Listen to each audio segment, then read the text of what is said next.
Today I'm working with a beautiful mama who flew all the way across country to see me. Now she has two babies under two, and them babies have been taking her through there. Take me through there, take me through there.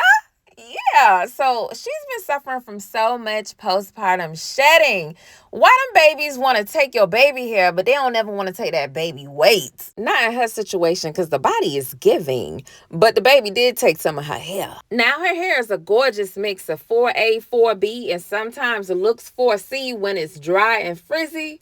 But recently, she feels like she lost 25 to 30% of her hair density. Now, it might look like she got a lot of hair, but homegirl is used to having 30% more. She does have fine hair strands, but a lot of hair, if you get what I mean. My main focus today is to stop the shedding and really get her hair strands protected so she can really start her hair healing journey. Girl, when she first reached out to me, she was ready to cancel her appointment. She was feeling like her hair needed to be big chopped. She felt like every time she touched her hair, more hair came out. The edges was thinning, the overall hair was shedding, and she was just ready to just start all over. And that's what that postpartum hair shedding can do to you. It can just make you be like, take it all off of me. Let me just start from scratch.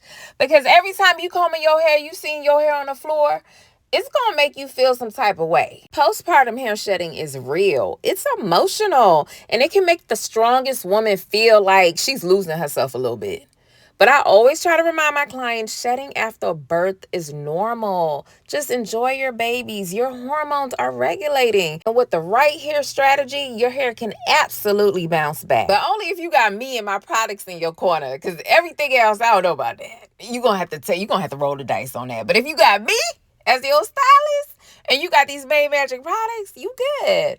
You guys see me put the detox treatment on her hair in the first clip. After the shampoo process, we went ahead and blow dried her hair on low with minimal tension. I did not use a blow drying comb because we don't need to be doing too much combing on her hair at all. It's fragile. We don't need, listen, when I say use your fingers, I mean use your fingers. You don't need the tangling brushes all the time. You don't need combs all the time. You just need patience and you need your hands. Then I went in and used my Main Magic End Repair Butter to put on her ends to keep her ends nice and nourished.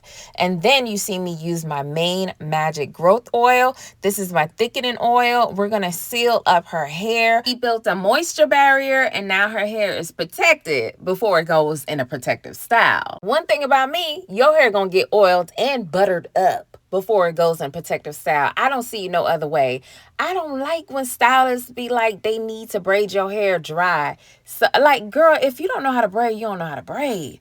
But don't be braiding nobody hair up dry and then at the end you try to put a little bit of oil on their scalp. That's not enough. Go ahead and butter my hair up. One thing about me as a stylist, I don't be rushing to cut your hair. I am not scissor happy. My first goal is always to stop the bleeding. And what does that mean? It means I need to understand what's happening inside of your hair cycle before I'm making any permanent cutting decisions. Cutting a client hair on their first visit, especially when they're stressed or postpartum, that can do more harm mentally and emotionally than good physically. Your new growth is coming in regardless. Your scalp is already working for you. So before I cut anything, we stop the shedding, give your hair a safe environment to rest, and let the inches stabilize and let your hair heal itself first. Y'all, she was open to cutting it, but I actually refused. Why did I refuse? Because if I cut her hair now and then sewed up, and when she come back in 6 months, even if she grow 3 inches, she ain't gonna be able to see the progress. That mental shock of that initial cut is going to overshadow all that new growth. She ain't even going to realize she grew hair. Child, I'd rather let her hair rest, let her collect some inches, let her density come back in, and then trim once she feels safe and confident again. A long hair journey is emotional. And sometimes the best thing you can do is no cut at all. Now, she previously just had a leave-out sewing, and because her strands are naturally delicate and fine, the heat damage was instant. This time, we doing a full sewing, no leave out at all. Now, I get it. Some people don't like full sewings because they feel it can look wiggy. Whoop-de-doo. But it's true. Some people don't like it. They don't like that wiggy look. But do you want full protection or not? all your hair is tucked away. No flat iron, no blending, no fighting textures, just pure growth, rest, and healing. Every woman with fine strands deserve at least one full sewing in her life so you can see the difference. Me a full sewing any day. I love full sewings. I love giving them to people. Whenever people book a leave out sewing, I just be like, girl, it don't even matter if you have the same matching texture as your hair. It's just like, why you even want to deal with the blending process when you can let the weave do the talking and just focus on something else? Like while your hair growing, focus on your outfit, focus on your makeup, focus on your jewels. Like the wiggy look, it don't even be looking wiggy like that to me at all. It be looking fly. It be looking good instead of you trying to make your hair work with some weave. Like, come on now, book you a full sewing and let your hair just grow out. One thing about me, oh, I'm going to close a full sewing. I know how to close a full sewing so good. To me, the closure of a full sewing is like the belly button of the weave. If you don't know how to make a cute little tight belly button at the top of somebody's head without it looking like a cone head or a bear belly, you don't know how to do full sewing. Now, if you stay to the end of the video, I'm going to show you how to really close a full sewing seamlessly. Now, this is a big gem I'm giving out. And if you clock that T and if you catch what I'm doing, I ain't going to explain it to you. I'm going to let you just catch it. You're going to be able to lock any type of full sewing in the world. You're going to have that on lock. All right. I share one thing. You want to create a spider web right at that very teeny tiny hole. That's it. That's all I'm telling you. Everything else you're going to have to catch in one of my classes or my courses that I invent sometime soon. Proper closure on the full sewing is everything. This is what's going to make this full sewing look wiggy or not. Whether or not you close this closure good. My goal for this closure is to have it look small, tiny, seamless, flat. This is what's going to keep it looking natural and less wiggy. When you're dealing with shedding or fragile strands, you don't want your hair manipulated every day. So full sewings reduce daily tension, friction, heat, and manipulation.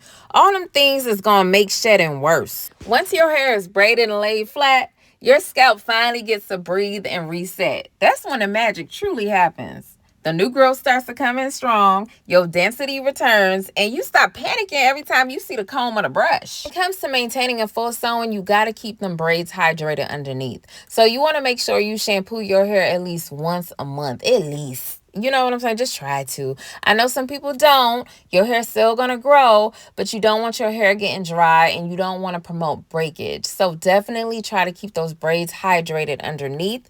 You definitely want to massage your scalp with nourishing oils, not too much because we ain't trying to clog them pores and we ain't trying to weigh down our weave.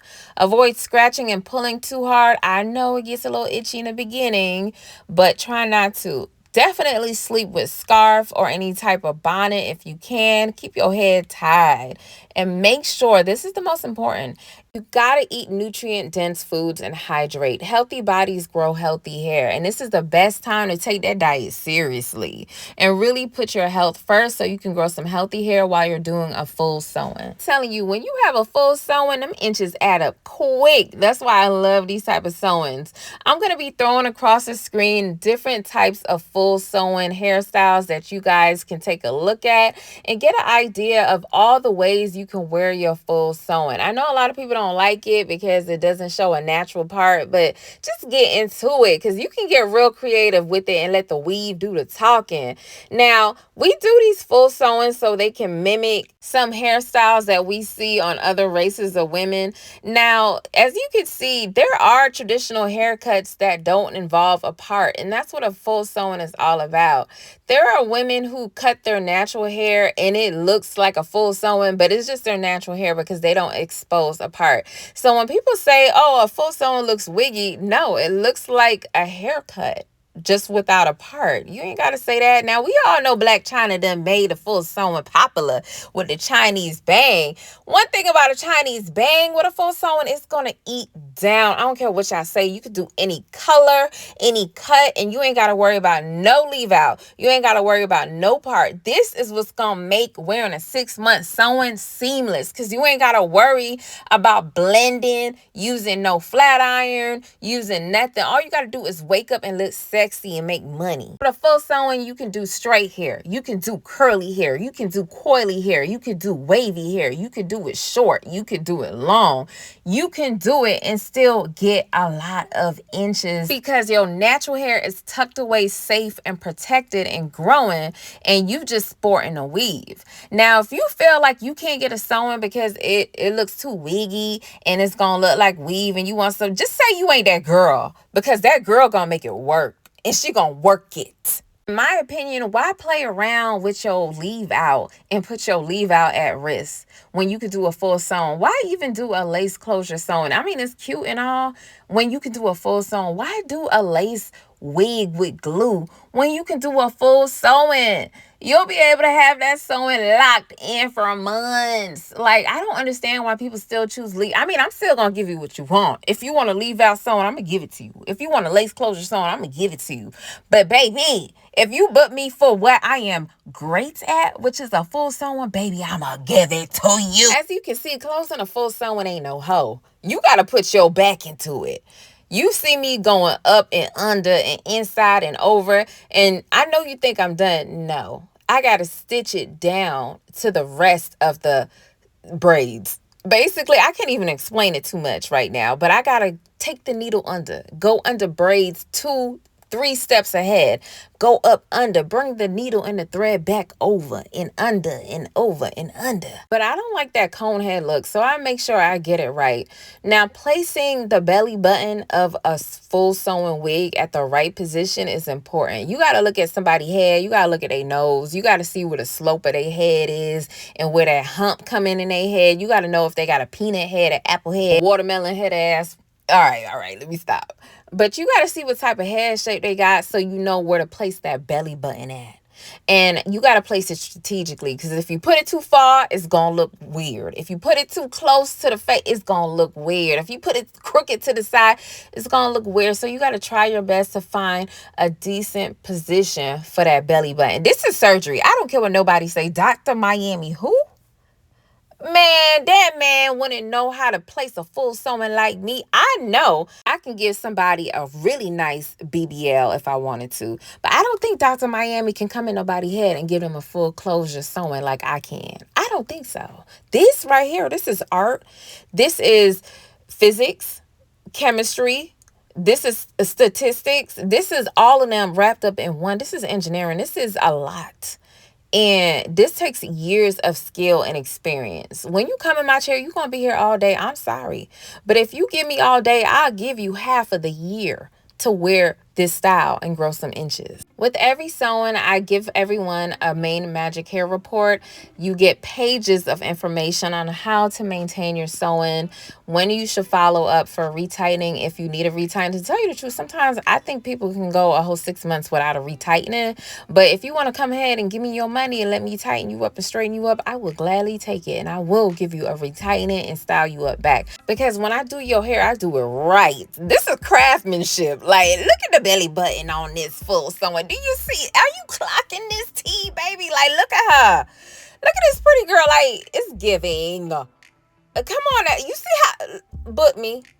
You see the tenderism? Book me.